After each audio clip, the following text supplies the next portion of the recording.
Good morning. Glad to have a few minutes together here on this Wednesday morning. And certainly our world is full of excitement and stupid and just kind of flows like a river. You wonder, where's all that water come from that comes down to Niagara Falls? My wife and I got a chance to stop there and you just think, that's a lot of water. And then you turn on the news and you think, that's a lot of stupid. Where does all this stupid come from? But I love my Bible. I love that we've got a great God who knows just what's going on and nothing to fret over. And trust in the Lord with all thine heart. Proverbs says, lean not to thine own understanding. Certainly don't lean into understanding of the news world and the media world. I'm going to be in several spots, Romans 13 and 14, and maybe a little in Psalms 15. We'll see where things are. But I've been trying to share a few memories. Today, just want to mention real quick. And again, you that know me, you know this, but some people watch and maybe don't know me, or people want to pick apart things that are said. But when I share memories, that's what I remember. And I'm not going to be in court and swear under oath, because 40 years of memories blur.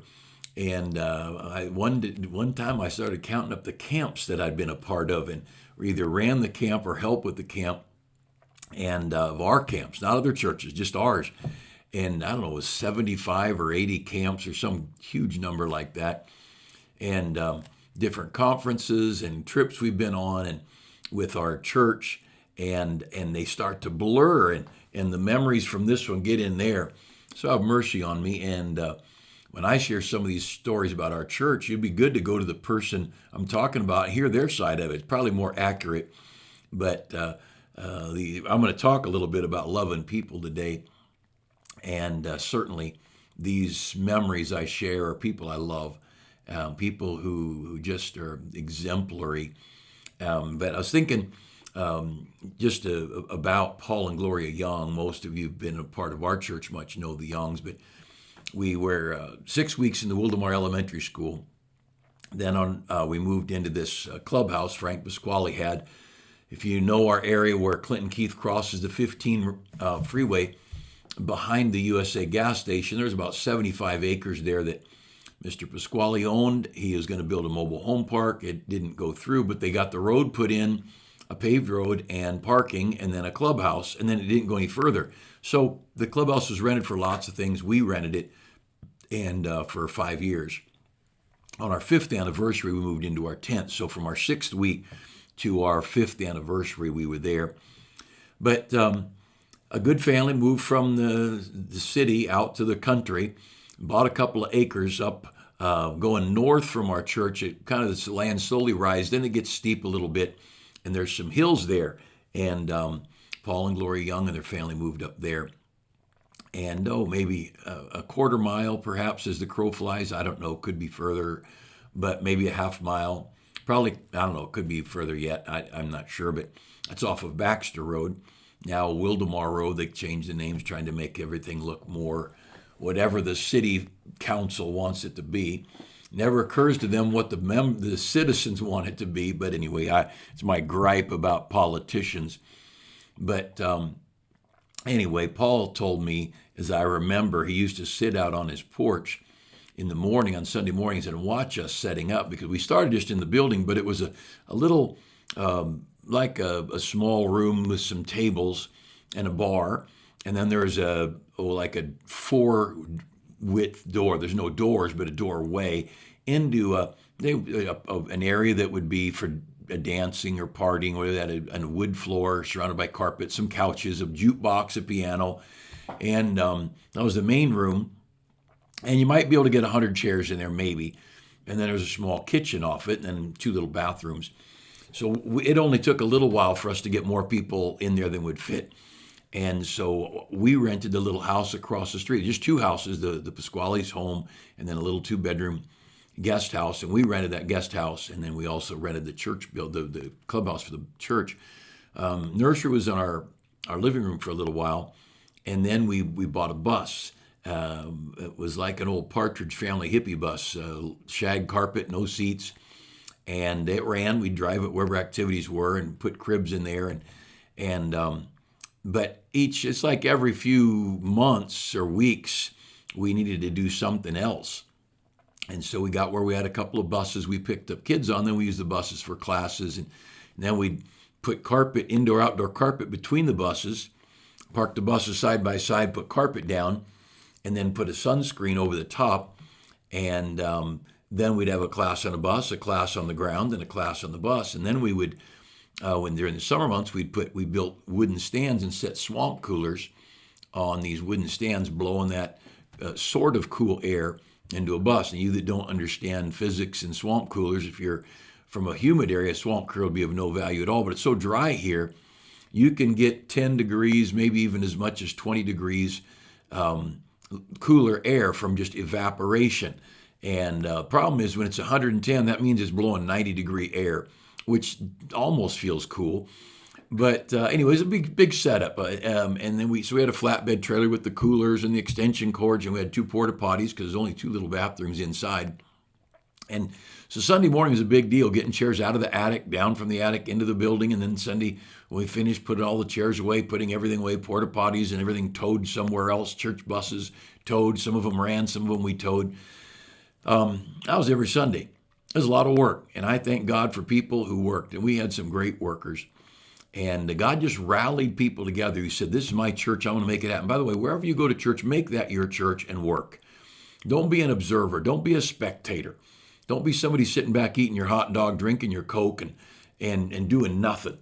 The church is a place for participation. It's a place for us to work and invest. And God gave us such a working church. And but anyway, while that was going on, towing and setting up on Mr. Young, Paul said he'd sit up there and watch all that going on. And who knows what he thought, but what kind of crazies are down there. Their boy Robbie had an accident and died, and they'd been in church, but they moved out to our area, had not gotten to church. One of our young men knew Robbie and got talking to the Youngs and said, my pastor might do the funeral. And through a series of events, I was out of town when it needed to be done. And so one of our men, Al Trewin, he did the funeral. And through that, we got to know Paul and Gloria. And all these years, they've been so faithful. Paul started coming down and helping with the setup. And he'd set up tables. We had a lending table with cassettes and books because I wanted people to know what we were all about. And so there's all kinds of preaching cassettes out there and books on doctrine and books that would help people know who we were. A visitor walked into a young church, young pastor out in the middle of nowhere. I want him to know we're not some fluky cult thing that nobody knows about. We are a part of something big, the great work of old-fashioned Bible-believing Baptist churches. And so Paul helped set up chairs, all that stuff. And then we moved into the tent, and Gloria somewhere in there started a little book table with those tapes and things, lending, and then she started picking up things that you couldn't find somewhere else, buying them, and created a little bookstore of sorts. And for the next 30 plus years, 35 years maybe, I can't remember, she ran that bookstore for us, and she was Miss Frugal, but just a servant, found out what would be good, and always so gracious. And she's very careful to make sure books and music CDs and things were approved. So we keep the course straight in our church, and we don't want to get half our church off this way and half our church off this way. Gloria had no ego, just happy to make it work and make it run and keep the bills paid and take care of all the details that have to go with something like that. She was a blessing, and but just recently retired officially from the bookstore. But Paul and Gloria are still members of our church after all these years. And Paul still gets here early on Sunday morning, and he'll open up doors, and he'll close up on Sunday afternoon, and just servants. And I thank God for Paul and Gloria Young, and what a help. For many years, Paul sang in the choir. He was the golf partner of my dad and others. And not that either of them, I don't know how Paul golfed, but I know my dad couldn't golf very good, but he liked to golf as long as nobody kept score. But the Youngs have been great friends to us, and to my wife and I personally, to our family, my parents, and to our church. And church, if you're new or you don't know the Youngs, you should get to know them. Gloria's had a lot of health problems, and just a great lady, but she's had a lot of struggles. We text and talk and keep in touch. which he doesn't get out very much. Paul doesn't miss a thing. He's at every wedding, every graduation, ball games, and in church services, and just an honor to have people of that caliber in our church. Well, anyway, going to look at some verses here. 1 Corinthians 13 will be there in a minute, but I'm gonna point back to a couple of verses. In John chapter 8, verse 11, these crooked religious leaders, they are looking. They found this lady allegedly found in the very act of adultery, brought her to Jesus. They're looking for something to get on Jesus. And by the way, don't hang around people who are looking to find people and to catch them or trap them. At one point, these guys came trying to trap Jesus in his words. Now, what corrupt people? And for one, he is the living word. How are you going to trap the living word, the creator of the universe, with his words? But there are people who still do that. They still go on trying to catch people at their words, and they're in the media, and just a shameful way to live. It's a godless way to live. But these guys wanted to entrap Jesus. And you know what's so funny? I can't tell the story. One day I may be able to. But a long time ago, somebody had something, and they were gonna sneak up and catch me on something. And it was so funny. I didn't know a thing about it. And this happened and that happened, and brought confusion to their side, and they blew the whole thing. And I didn't even know a thing about it till afterwards. And I thought, isn't that funny how God let everything turn out good? He's faithful. And jerks are still jerks. And I love them still. I you know what?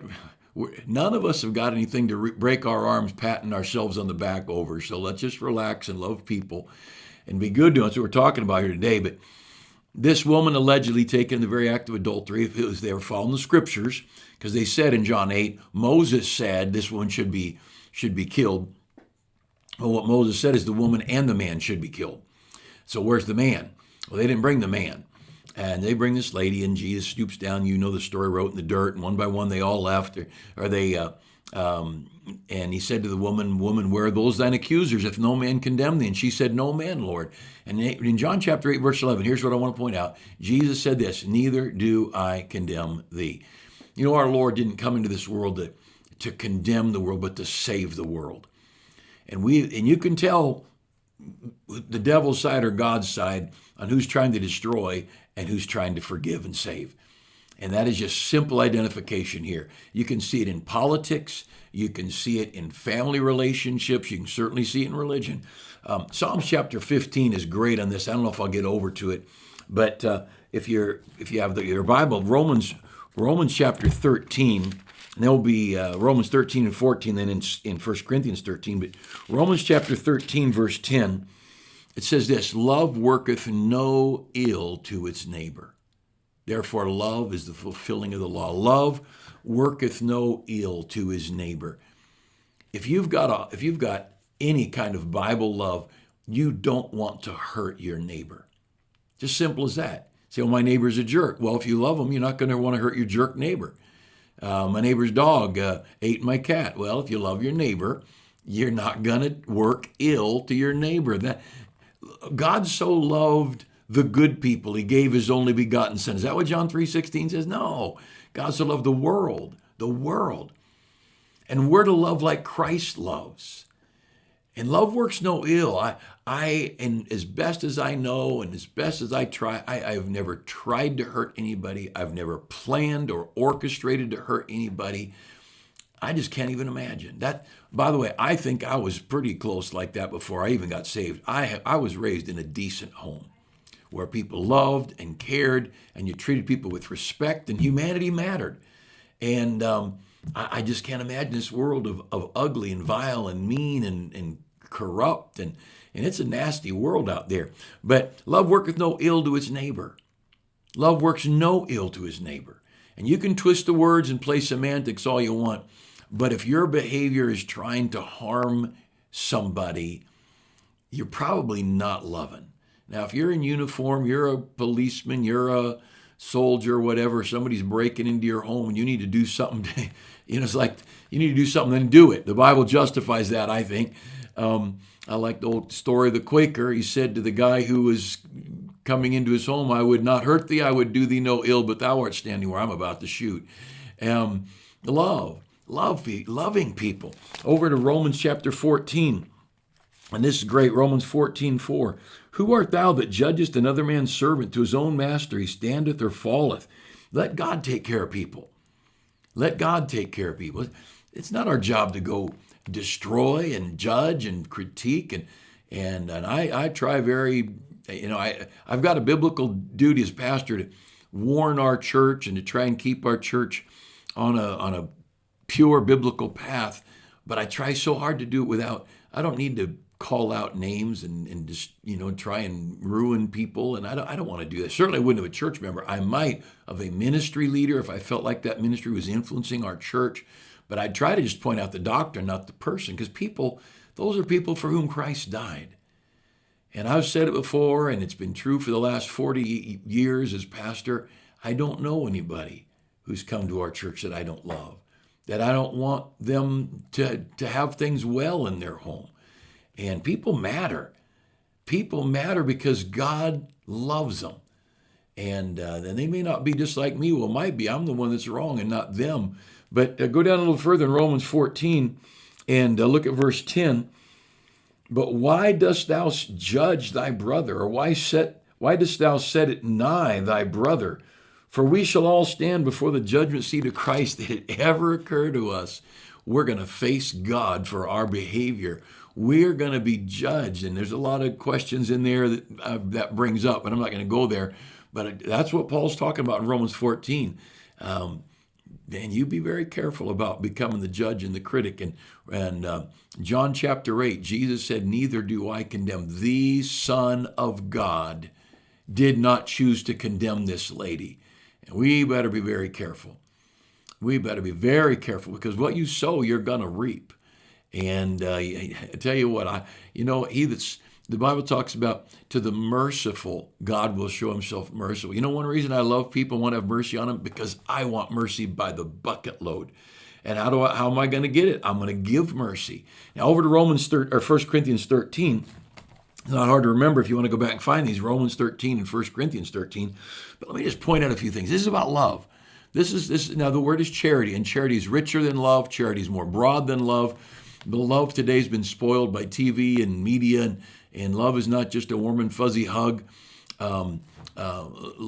Charity is giving to those in need. Charity is putting others before you. Charity is caring about what's best for people. Charity is, he's going to describe it here. But we interchange the word love and charity, and I think to some injustice. There's a reason that God preserved the word charity for us. God got the word love used all through the Bible. He could have used the word love. He didn't. He used the word charity. But look at 1 Corinthians 13, verse 4. Charity suffereth long and is kind. Hey, how do we do when we've been hurt? Are we kind? Are we good? Are we good to people? Are we kind? And he's just defining this here. I heard somebody say one time, if you're seriously thinking about marrying somebody, take the word charity out and put the person's name in there and see if they fit. And it might help you get a better picture of them. Charity vaunteth, in verse 4, vaunteth not itself, doesn't lift itself up like it's somebody special. Charity in verse 5, I'm just picking out a few, is not easily provoked. Down at verse 8, charity never faileth. Charity, you're going to, if you have love for people, you just keep loving, and you keep loving, and you keep loving, and you keep loving. Charity, in the end of verse 5, thinketh no evil. Boy, how about verse 5? Charity seeketh not her own. Wow, seeketh not her own, is not easily provoked.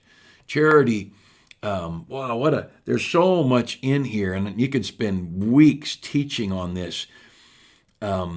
Charity is kind, it envies not, it vaunteth not itself, it's not puffed up, it does not behave itself unseemly, seeketh not her own. Charity does not try to do what's best for themselves. Charity tries to do what's best for another. And all this thing about charity and about love. And we're in a messed up world. And it's harder to love in a messed up world. When you're surrounded by love, you're at grandma's house and a family gathering, it's not hard to love people. It's hard to love people you get out in this ugly world. It's hard to love people at a godless place of employment where people are crude and vulgar and self-centered and trying to destroy others to get the promotion. It's hard. I go to places where they deal with customers all day, like a restaurant or a store, and I think, man, you got to be so patient to deal with people all day long. But that's love. That's charity. Charity's good to people. Charity doesn't want to hurt anybody, and charity doesn't lift up their cause. Charity lifts up that cause, that other person, and charity is, even though they suffer, they're kind and they don't envy and does not behave itself unseemly or inappropriately. Charity doesn't seek its own, and on and on. There's so much here. Love, like we read in Romans 13:10, love worketh no ill to its neighbor. And I hope the world's not going to get loving, but we could get loving. And we could go into this world, and as we talk about the family this month, not every service, but off and on, I'm going to allude to the family because the family needs to be exalted. We need to lift up the value of a family and thank God for newlywed couples, and thank God for these families raising little children, and thank God for these folks who the kids are starting to leave the house. That's a big adjustment. And then thank God for the folks like us that you go home and it's just you and the spouse, just the two of you, and love your family. Love your family. Have charity in your home. And love people. And some of you that are watching this, I know some of you are older. We have a ping pong table, and when our grandkids got old enough, where I saw them playing ping pong, and they liked that, I thought, I'm going to look for a ping pong table for the grandkids. And so I went on OfferUp. It's a neighborhood type thing. You get used stuff, and I thought, I'm going to look for a ping pong table, see if I can get one cheap. And ping pong tables get bent and crooked and wet, and you don't know what you're going to get. Well, I saw this ping pong table look pretty nice for $100, and it wasn't too far away. And I called up, went over and looked at it. It was gorgeous. And in the root, I looked at the brand name. It was a $1,000 ping pong table. It didn't have wheels and didn't fold up. It's on pedestals. It's really, really solid and nice. And I thought, man, there's no way. And I called him. He said, yeah, it's here. Just come on by. So I came by, looked at it. I couldn't believe it. I was embarrassed to take it for $100. Had I had more money, I'd have given him more money. You might say, that's stupid. I know. But I just have this attitude of charity. This was worth more than $100, and it was worth more than $100 to me. But it was all, I think I might have had 110 or whatever. I gave them what I had. I gave them more than they asked for. And don't send me to go buy and dicker about a used car for you. I'll end up costing you. But anyway, I'm going to be a friend to this person selling. But anyway, I got that thing home, and it's on pedestal, so it didn't move real easy. And we had it in a good spot, and it was leveled. And a bunch of young people came over for my birthday, just showed up. And I don't know, 20, 25 teenagers, not all of them, of course, but a good group of kids came over. And they brought a cake and ice cream, and they played some games. And my son called ahead and talked to my wife. They didn't just show up unannounced, which I would have been okay with it. I thought it was unannounced. Later, I found out my son Josh had prearranged to bring some teenagers over. But anyway, I had took a couple pictures, makeshift birthday party, and played some games. Well, I look over, and this is talking about old people now. I don't forget my train of thought. These 3 or 4 teenagers, they're picking the table up and moving it away from the wall. And there was room to go around it, but they wanted more room. And I said, hey, what are you doing? And I had it level. And a cement patio is not going to be just right. And you move it, you juggle level out. And I stopped and I said, never mind. It's perfect. You guys just move it. I thought, I'm not going to be the grumpy old person that people have to tiptoe around. I don't want to be. So let the kids break it. It was a $100 table I got 2 years ago, and we've played, and it's in perfect condition. And what? Get over it. Those kids are worth all the ping pong tables in the world. Those teenagers mean more to me than that ping pong table. I had to catch myself. And man, I love those teenagers. We've got some great young people. We've got teenage boys that after chapel, they have high school chapel on Wednesdays.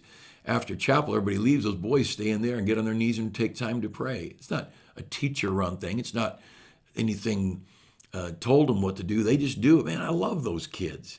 They can take my ping pong table and play ice hockey on it.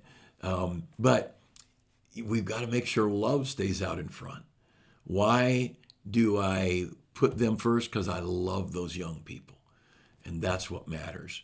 And the dumb ping pong table, I can get another ping pong table. God gave me that one for $100. He can give me another one for $100. If you want me to get you one for $100, I don't know if God would do that. But anyway, let's be good to people. Love people. Have a great Wednesday. Now, today's going to be an odd day. We've got our 3:30 Bible study. But the teens aren't going to be there because they're going to be out on bus routes getting ready for Vacation Bible School.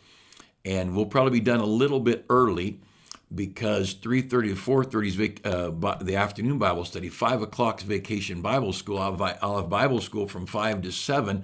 And then 7 o'clock, the buses go out with the young people to get them home from Vacation Bible School, so there won't be a teen choir Wednesday night. And I'm going to go right into our Wednesday night Bible study. So I've got our Bible study and then the teenagers, then the Vacation Bible School. So we'll be a little shorter for the afternoon Bible study. Hope you can come though to the afternoon or the evening one. 7 o'clock, it's going to be a little odd. The young people are going to be leaving while you're arriving because we end at 7 or maybe a couple minutes before 7. You're not late. It starts at 7. Just slowly take your time, get in. Be a little more abbreviated Bible study because we'll start a little late. And I won't run late because I'm going to be exhausted. But anyway, so hope to see you. And pray for the VBS Wednesday, Thursday, Friday night, Saturday morning, 10 to 12. And then Sunday morning during church, they'll wrap up a Vacation Bible School. Have a great day.